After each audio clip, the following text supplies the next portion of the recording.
Go somewhere that gets you out of your comfort zone. It's a scary decision for a lot of people to make, but I can't recommend that enough. Hey everyone, my name is Sarah. Welcome to Friendly Faces, Amazing Places, a podcast where each week I share stories from real people I've met while traveling. Everything from horror stories to inspiring adventures to insightful tips and advice. So sit back, fasten your seatbelt, and come explore the world with me and my friends. Hey everybody, welcome back to Friendly Faces, Amazing Places with your host, Sarita. I hope you all enjoyed my video from last week where I tried Steven's workout and I completely failed. If you haven't seen it yet, go ahead and check it out on our YouTube and Instagram channels. This week, I talked to my friend Mira. She's from the Netherlands, but we met in Chile. We talked about travel mishaps, and I love how Mira is able to turn even bad situations into positive ones. Thanks for tuning in and enjoy this episode. Mira, welcome to the podcast. I'm so excited to have you on. And can you please introduce yourself? Thank you, Sarah. Yeah, I'm really glad that you invited me. Well, I'm Mira. I'm 22 years old and I'm from the Netherlands. And I met you in a hostel where you were working. And I was there also for quite a few weeks. So we hung out a lot. Yeah. Awesome. When is your birthday, by the way? The 15th of September. Oh, okay. So we're really close in age because I'm also 22. Yeah. And my birthday's in December. Okay, yeah. So, yeah. So, can you tell us again, where are you from and what is something that you would recommend people to see if they traveled to your home? Oh, yeah. I'm from the Netherlands, a really, really small country in Europe. I think you should visit the beaches in the Netherlands. They're like really nice and big, but and the special thing about the Netherlands is that it's really flat. You don't have any mountains or almost no hills. The Netherlands are of course famous for its tulips and flowers. So I would recommend the Keukenhof. Yeah, that's the place where all the beautiful tulips are and like literally every color that's possible. And just rent a bike and go biking, and you'll see lots of lovely small villages with beautiful architecture. I love that. Awesome. I've been to Amsterdam, but I haven't really gotten to explore more of the Netherlands, so I'll have to go back.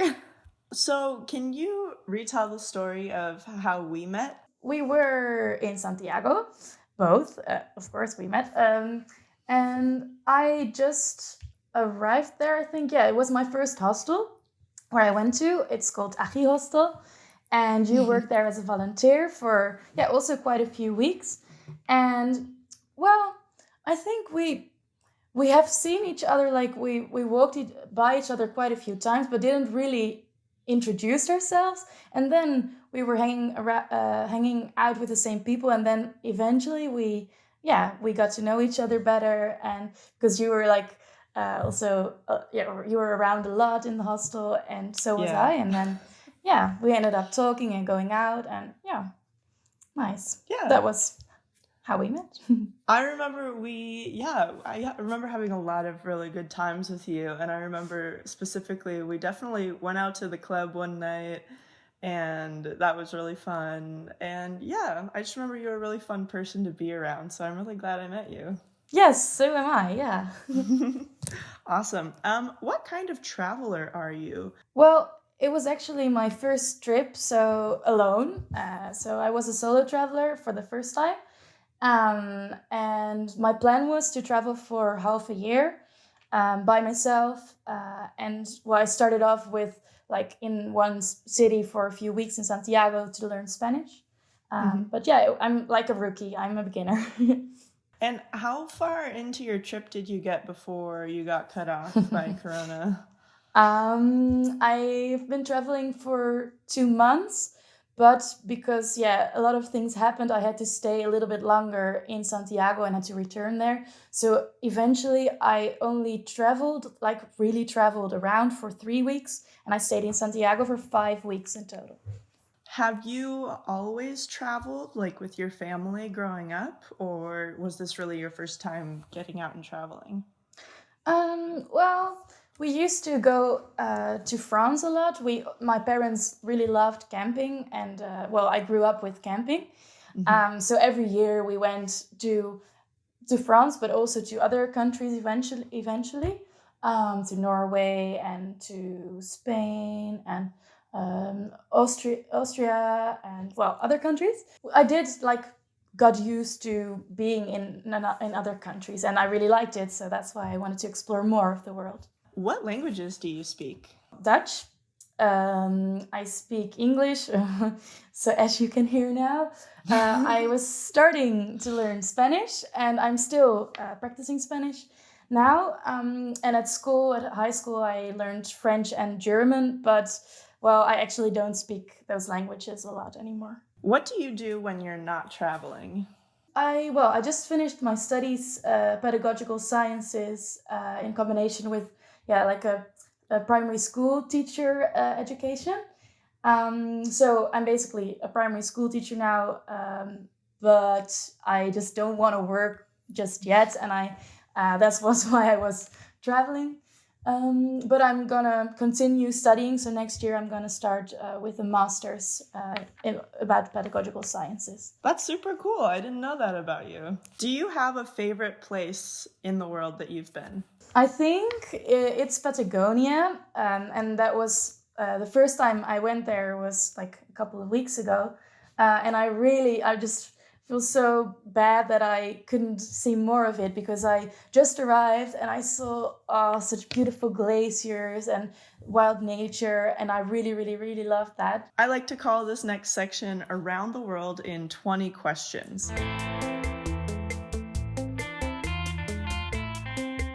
Plan it or wing it? Wing it. Solo travel or group travel? Solo. Are you a heavy packer or a light packer? Heavy. I am but too, less heavy yeah. than you. I've seen all your shoes. Oh my god. My God. And all your makeup. Beach or mountains? Mountains. Desert or rainforest? Rainforest. Cities or nature? Nature. What is your favorite food from your travels? It's actually a little sauce I found in Chile. It's called ají pebre, and they serve it with everything there, but I love it so much. It's not like a plate or something, but I made it actually yesterday, and it's just delicious. What is your favorite drink or beverage that you've tasted while traveling? It's just a drink I already knew, mojito. What is the longest flight you've been on? From Santiago back home, but first I had to go to Paris, and that was like 14, 15 hours, I think. On a plane, would you rather sit next to a really smelly person or a crying baby? I like this question. Well, I like children, so I would say a crying baby. And I mean, you can put in earplugs. So, but smell, you wouldn't sit like with your nose shut all the time. That would be so rude. If your travels were a movie, what genre would they be? Romantic, but also comedy. Romantic comedy, I think. Rom-com, Because, yeah. because a lot of fun things happen, and sometimes I'm a little bit clumsy. But it also, everything is fine in the end. It will always have a happy end. Are you more for the gram or for the fan? Oh, a little bit of both, actually, because I did post a lot of stories on my Instagram, but I actually haven't posted any pictures in my actual feed, which I should do because, I mean, it's nice. But I send a lot of more pictures to my family. What is the coolest historical thing you've seen? The Berlin Wall, is that called? Yeah, the Berlin Wall. Yeah. Yeah, in Berlin, and it was so impressive to see like that huge thing, and it's not even that long time ago. Skydiving or scuba diving? Skydiving. Would you rather have a hot one-night stand or a week-long travel romance that doesn't go anywhere? A week-long travel romance, I think. If you could take a date anywhere in the world, what is the most romantic place you can think of? It would be at a beautiful beach, maybe. Walking tour or going rogue? What means going rogue? Like just going It means like just somewhere? doing your own thing, basically. Walking tour, because then you got to know a lot more about the history of a place. And I mean, of course, also walking around yourself is really nice, but then you won't get all the other information. What is one essential thing you always pack other than like your passport, your phone, the things that you need? For me, it was my travel journey, because I just really, really like to write some of my stories down, and I wouldn't go without it. If you could live anywhere and money wasn't an issue, where would you live? I really, really love the vibes of South America, so I think I would just want to live in South America. But I haven't seen it all, so wouldn't know in which part, in which country. But I think I can see myself living there.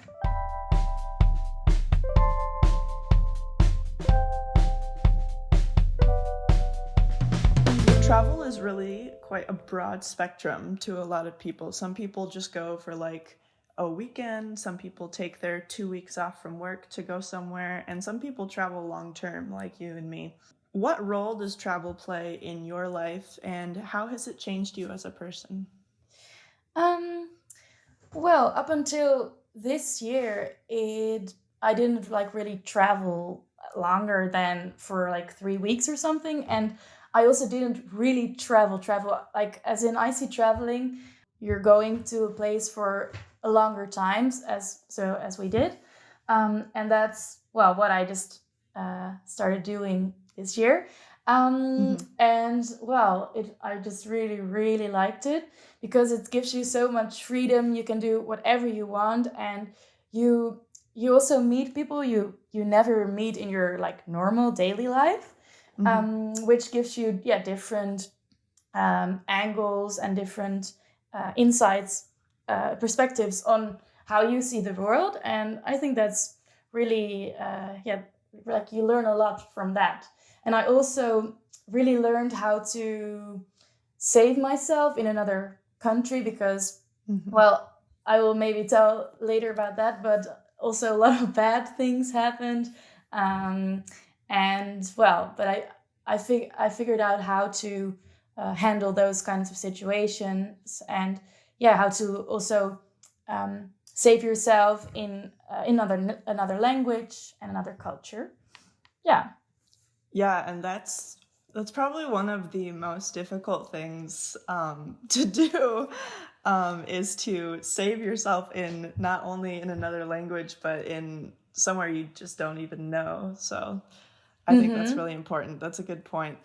How do you decide where to travel? Well, before I went to South America, I just looked up some places I wanted to see, but I thought like I'm not gonna plan everything. I'm not gonna buy every plane ticket or book every bus ride or so. So I only really planned my first 2 weeks or something, and then from there, I think I learned by talking to other people, because I mean, they have maybe already been there, or people who live there can give you a lot more inside information. And in that way, you will see like really, really places you wouldn't have seen in like a Lonely Planet guide or something. So I don't plan everything, and I mostly ask other people, like, what would you recommend? I love that answer, because I do that too now. And it's something that I've learned to do. Like, I used to be like, I'm going to see this, this, and this. And now I'm like, I'll just show up and see what people recommend, you know? Yeah, exactly. Because at first I thought, would that be possible?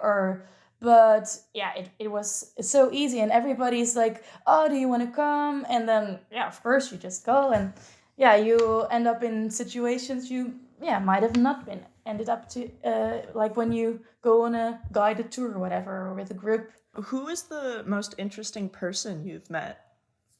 Ooh, do I have to say a name, or No, you don't have to name them, but it's if you anonymous? could just... Let's see. Well, it's a guy I've been traveling with for 1 week, because he was like really open-minded in, he doesn't believe in like living at one place, but that you can decide for yourself where you want to go. And well, for I actually always thought like, oh, I will stay in the Netherlands maybe because yeah, of course you have your friends and family there. But also yeah, he really showed me that it's also possible to build a life somewhere else, and where you, because he was thinking that I want to go to Santiago and I want to work there, and now he's saving up money and he wants to build like a hostel somewhere one day. Wow. Yeah, and that was really like, whoa, well, maybe I'm just sometimes too caught up in, okay, I'm just studying, and after studying I will go working. But I mean, it's not always that you have to go to lead such a follow such a fixed path. But he made me realize that you can live a lot more flexible. That's a great answer. I love that. Do you have any money saving tips for traveling? Don't eat out every day. Find a hostel that includes breakfast, and well, like we did, we found a hostel that even included breakfast and dinner, which was awesome.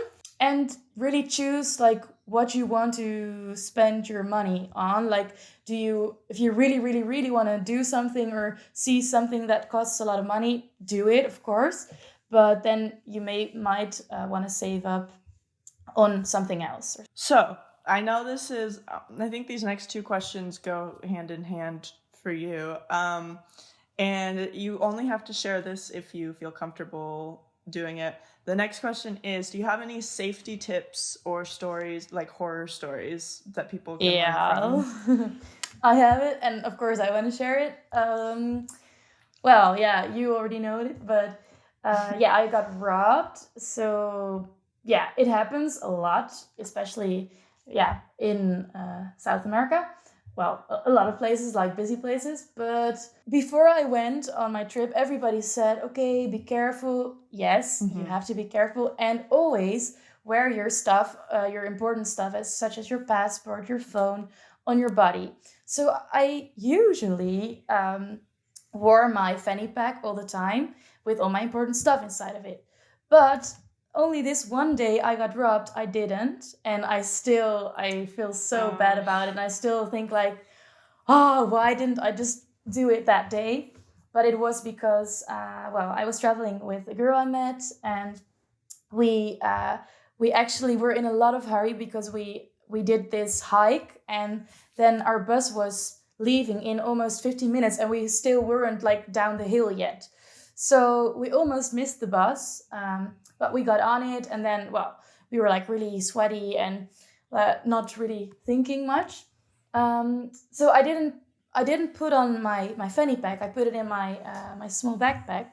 And then we arrived at the big bus station, and well, we were actually planning to take a bus from La Serena to Santiago. Well, our big backpacks were stashed under in the trunk of the bus, and well, that's what always happens. And the bus driver helped us with that, so that was fine. But then already there was like kind of a strange situation, because there was a lady outside the bus, and she was like welcoming us, but I mean that's not a usual thing. Like, oh, bienvenidos en el bus, blah, blah, blah. And that was already like a distraction thing, I think. And then we entered the bus, and, well, we were just going to our seats. And then there was this guy, and he said, in Spanish, and well, my Spanish wasn't like that good at the moment. It was like, oh, yeah, you have to put your small backpacks up there, like in the high part of the bus, because yeah, that's what we do here or something. And I was like, why? You're supposed to keep your stuff yourself. But he was like so insisting, and that's why I gave him my bag, and he put it up in the rack. And then he went away, and I saw that he didn't have my bag. So I was like, okay, this is fine. But still, we were already sensing a strange feeling. And then I was talking with my friend. Yeah, then there was another guy who was already inside of the bus. And then he took my bag while I wasn't paying attention. And then, but I already found it like 3 minutes afterwards, because I was looking for my phone, and my phone also was in that bag. and every single thing was in that bag. A lot of cash, a lot of my passport, my driver's license, everything. And yeah, it was horrible. The bus wasn't driving yet, so I could ask like the bus driver, like, maybe have you seen someone, or yeah, can we get our big backpacks and call the police? And then there was a really sweet old man who helped us with everything. He called the police like 3 times until they finally came. It took some hours because, I mean, there it's so common that tourists get robbed. And I could see the camera footage, and we saw how the robbing happened. And I just saw that man walking away casually with my backpack, and it was like, I felt so dumb, and it wasn't not a nice experience. But fortunately, I was with a friend and I spoke a little bit of Spanish, so I could explain what happened also to the police. Yeah, but that was how I got robbed. But now I think if this similar situation would happen again, I would, like, of course, primarily just wear my fanny pack at all times. People, please do it. And now, just never, ever, ever give your luggage to someone. Always keep it on your under your seat, or in between your legs or something. Yeah, I totally agree with that. Sometimes I feel bad about, like, when people are being nice and offering to move your bag or something, but it's better to be a little bit rude than to lose your stuff. And just for people who haven't traveled a lot, how did you deal with that situation? Like, not only like getting your passport and stuff, but also like emotionally.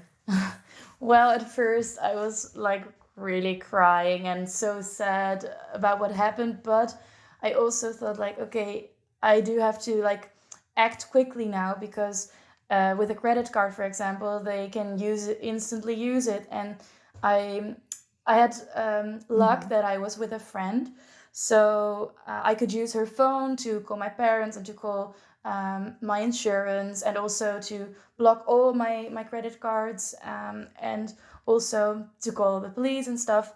After that, and after I talked with her and with my parents, I got calmed down a bit, and I was like, okay, it's just stuff.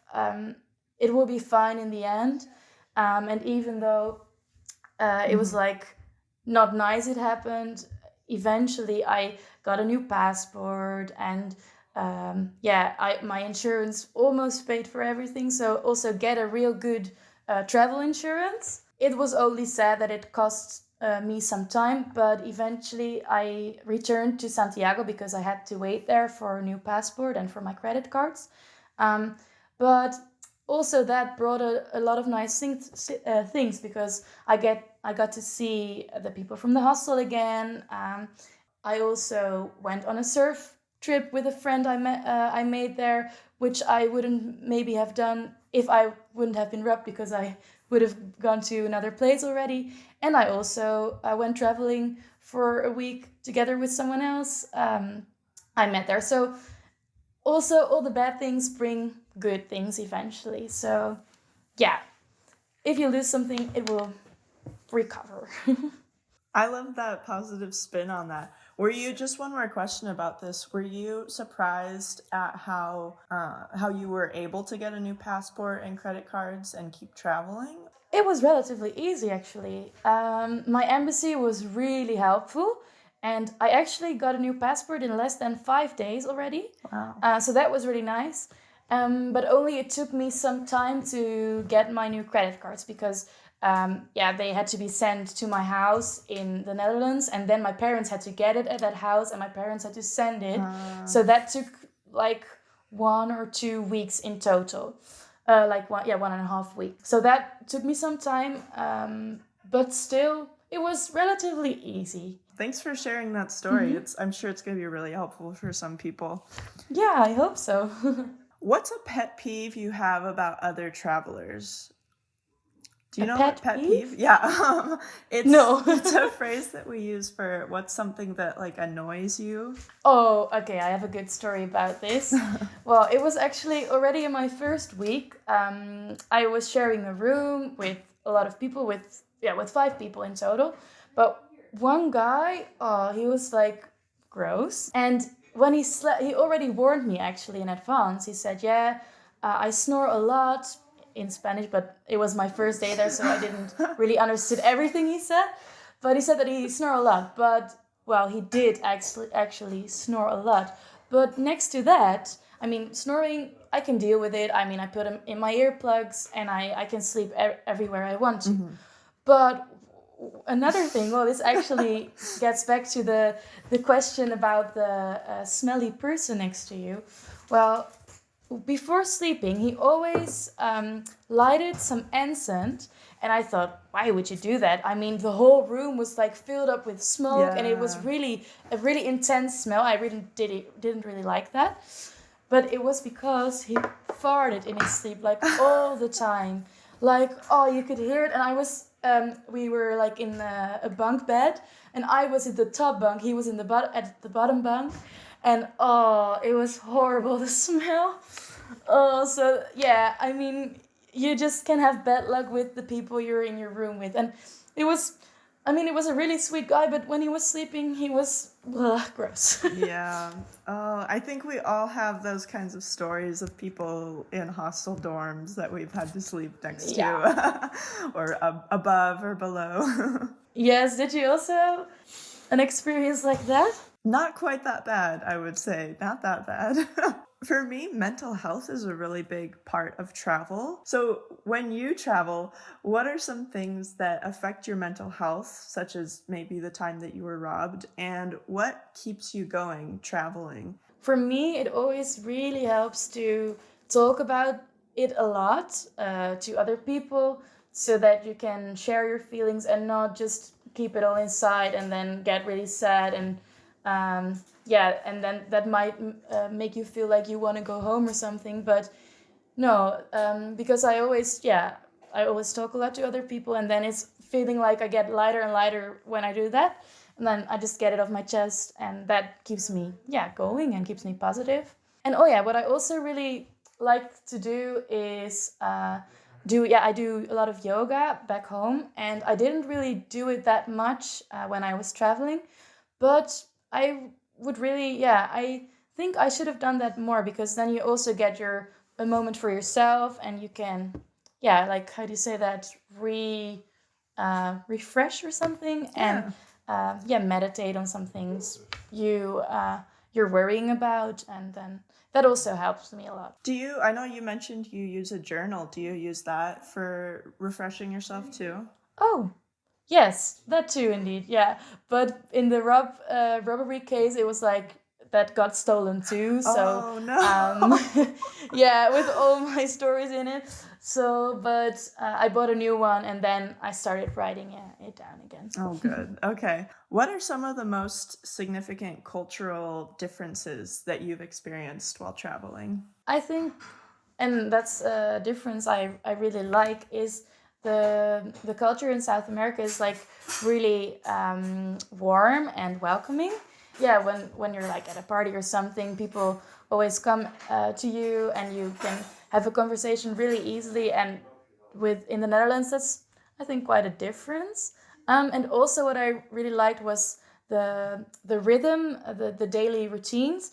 That, for example, they eat at like 9 or 10 in the evening, and every restaurant is open, while in the Netherlands everything closes at like all the shops close at like 5 in the afternoon, and then the restaurants only stay open until like 10 or 11, and then it's like, okay, go home. But in South America, it's like an ever evolving, ever continuing nightlife, and it's just, you can go anywhere you like, and I really like that about it. I remember when I was in Argentina, we were going to go out to the club one night, but it didn't open until 1 a.m. So we had to wait until 1 a.m. to go to this club. Oh, really? And I thought, in the United States, the clubs, like, they're closed by 1 a.m. Like, It was so Yeah, funny. exactly. I wish sometimes that it's a little bit more like there in the Netherlands, but What is the biggest lesson that you are going to take away from traveling? I think, yeah, I learned is that you're never alone. Even, yeah, even if you feel like, oh, this is so fucked up and so shitty and it will never be all right again, there are always people to help you. Also, when I heard about, okay, I do have to return now, but I was completely alone. I just arrived in a new hostel and I had to return because of COVID.